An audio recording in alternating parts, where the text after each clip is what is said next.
Jai Bhim and good afternoon everyone. I am Tanvi Wahane and I am almost 10 years old. Today I am excited to tell you a small story about Jyotiba Phule and Dr. Babasaheb. These two were the greatest change makers in India. Let's begin. Jyotiba Phule was a social reformer, writer, educationist who believed in equality for all, especially women and the lower castes.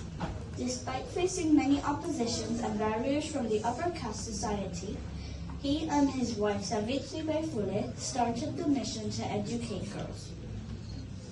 Jyotiba and Savitribai were the pioneers of women's education in India.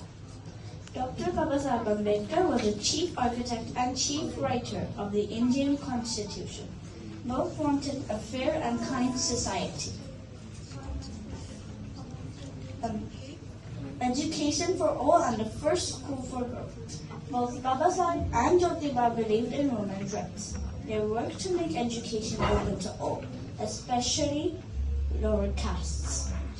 During those times, people didn't want girls or lower castes to study or progress.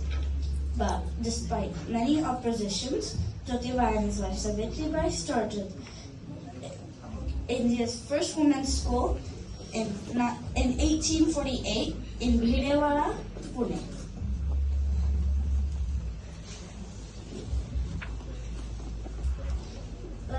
So now, women around India, including you and me, can study, and I'm thankful for that.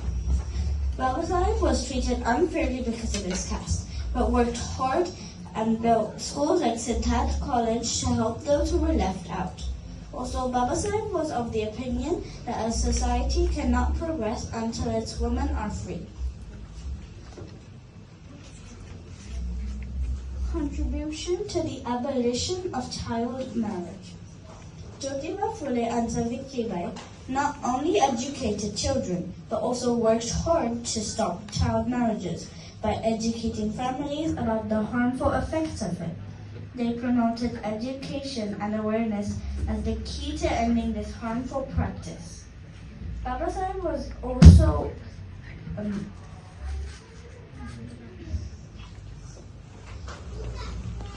and believed girls should marry only when they are educated. Babasaheb Ambedkar, the 8-hour workday hero. Before Babasaheb's reforms, workers had to work for 12 to 14 hours in one day. That includes in factories, farms, and offices. But in 1942, when he was the labor minister, he introduced the 8-hour workday. This was a big change. It means people could now work for 8 hours, have rest for 8 hours, and spend time with their family. It protected their health and gave them a better life. We should be thankful for him for this great change.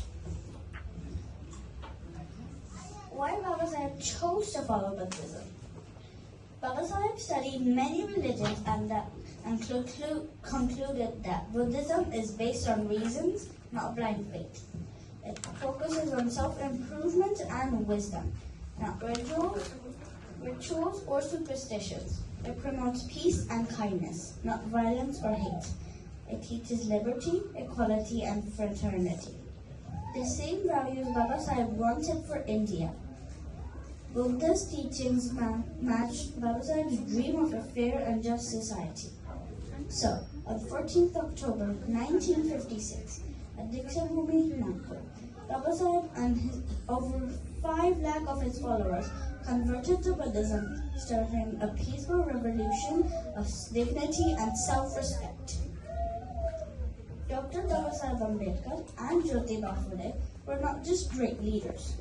They were voices for justice, education, and equality. I chose to talk about both of their great personalities as we can learn so much from their courage to fight for what is right, no matter how tough things get. Thank you, Jai Bhim, and Namaste.